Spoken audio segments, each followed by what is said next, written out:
മലയ്ക്ക് പോവാനുള്ള നോൽമ്പ് തുടങ്ങിയെന്ന് പറഞ്ഞപ്പോൾ തന്നെ കുറച്ച് പേര് ചോദിച്ചുട്ടാ വിൻഷേട്ട എന്നാ മാല ഇടുകയെന്ന്. അപ്പോൾ ഈ തിങ്കളാഴ്ച വൃശ്ചികം 1 മാല ഇടുട്ടാ.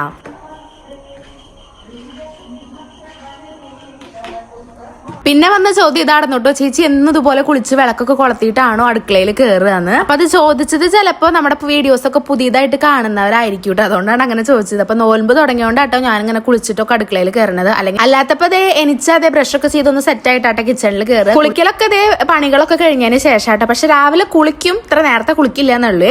അപ്പൊ ഞാൻ സാമ്പാറായിട്ടൊന്നും ഉണ്ടാക്കണത് പരിപ്പും കായും ഇട്ടിട്ട് ഒന്ന് വേവിക്കാൻ വെച്ചിട്ടുണ്ട്. ആ നേരം കൊണ്ട് ഞാൻ തേങ്ങ ചിരകുന്നുണ്ട്, വെണ്ടയ്ക്ക വറുത്തെടുക്കുന്നുണ്ട്. അപ്പോഴേക്കും നമ്മുടെ പരിപ്പ് വെന്ത് വരും. അതൊന്ന് മിക്സിയിൽ അടിച്ച് വെക്കൂട്ടോ. പിന്നെ അതേ കുറച്ച് ഉലുവയും ചെറുള്ളിയും കറിവേപ്പിലയും ഒരു അരമുറി തേങ്ങയും വറുത്തെടുക്കുന്നുണ്ട് കേട്ടോ. അതിലേക്ക് എന്നിട്ട് ഒരു സ്പൂണോളം മല്ലിപ്പൊടി മുളക് പൊടി ഇട്ടിട്ട് ഒന്ന് വറുത്ത് ചൂടാറാൻ വെക്കൂട്ടോ. പിന്നെ നമ്മുടെ പരിപ്പ് വെന്തിട്ടില്ല, അതിലേക്ക് ഇതേ പുളി പിഴിഞ്ഞൊഴിച്ചിട്ടുണ്ട്. പിന്നെ എല്ലാ പച്ചക്കറികളും കുറച്ചേശ്ശെ കട്ട് ചെയ്ത് വെച്ചിട്ടുണ്ടായിരുന്നു, അതൊക്കെ ഇട്ടു. പിന്നെ കുറച്ച് പരിപ്പ് അരച്ചില്ലേ, അതും കൂടിയിട്ട് ഒന്നും കൂടിയും ഒരു 2 വിസിലടിക്കാൻ വെച്ചു. പിന്നെ ചട്നി ഉണ്ടാക്കുന്നുണ്ട് കേട്ടോ. ചട്നിക്ക് വറവിടാണ് കേട്ടോ ചെയ്യണത്, കാരണം ഇഡ്ഡലിയാണ് ഇന്ന് വെക്കണത്. അപ്പൊ ഇഡ്ഡലിയും ചട്നിയും സാമ്പാറും അതാണ് കേട്ടോ ഇന്ന് രാവിലത്തേക്ക് നമ്മൾ കഴിക്കാൻ വെക്കാൻ പോകുന്നത്. ഈ ഒരു നേരം കൊണ്ട് തന്നെ നമ്മുടെ സാമ്പാറിന്റെ കഷ്ണമൊക്കെ വെന്ത് വന്നിട്ടുണ്ട് കേട്ടോ. അതിലേക്ക് നമ്മൾ തേങ്ങ വറുത്ത് ചൂടാറാൻ വെച്ചിട്ടുണ്ടായിരുന്നില്ല, അത് അരച്ചിട്ട് ഇതേ കഷ്ണത്തിലേക്ക് ഇട്ടിട്ട് ഒന്ന് തിളപ്പിക്കാൻ വെച്ചു കേട്ടോ. പിന്നെ കുറച്ച് കടുകും കറിവേപ്പിലും ഉണക്കമുളകും 1/2 സ്പൂണ് സാമ്പാർ പൊടി ഇട്ടിട്ട് ഇതൊന്ന് വറുത്തെടുത്തു, അതിലേക്ക് കൂട്ടൊഴിച്ചു കേട്ടോ. അപ്പൊ സംഭവം നമ്മുടെ സാമ്പാർ അവിടെ റെഡി ആയിട്ടുണ്ട്. പിന്നെ ഞാൻ പാൽ കാപ്പി ആട്ടാ വെക്കണത്, ശർക്കര ഇട്ടിട്ടാണ്. കുറെ പേര് ശർക്കര ഇട്ടിട്ട് കാപ്പി വെക്കുമ്പോൾ പിരിഞ്ഞു പോകണമെന്ന് പറയുന്നുണ്ട്.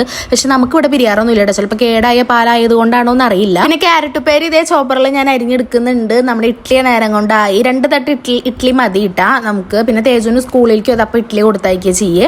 പിന്നെ ക്യാരറ്റ് ഉപ്പേരിക്കാണ് കേട്ടോ നമ്മുടെ ചെറുള്ളിയും വെളുത്തുള്ളിയും മഞ്ഞപ്പൊടി മുളക് പൊടി ഇട്ടിട്ട് ഇതേ ഒന്ന് അടിയെടുത്തിട്ട് അതിലേക്ക് നമ്മുടെ അരിഞ്ഞ ക്യാരറ്റ് ഇട്ടിട്ട് ഉപ്പ് ഇട്ടിട്ട് നന്നായി ഇളക്കി വേവിക്കാൻ വെച്ചുവിട്ടാ.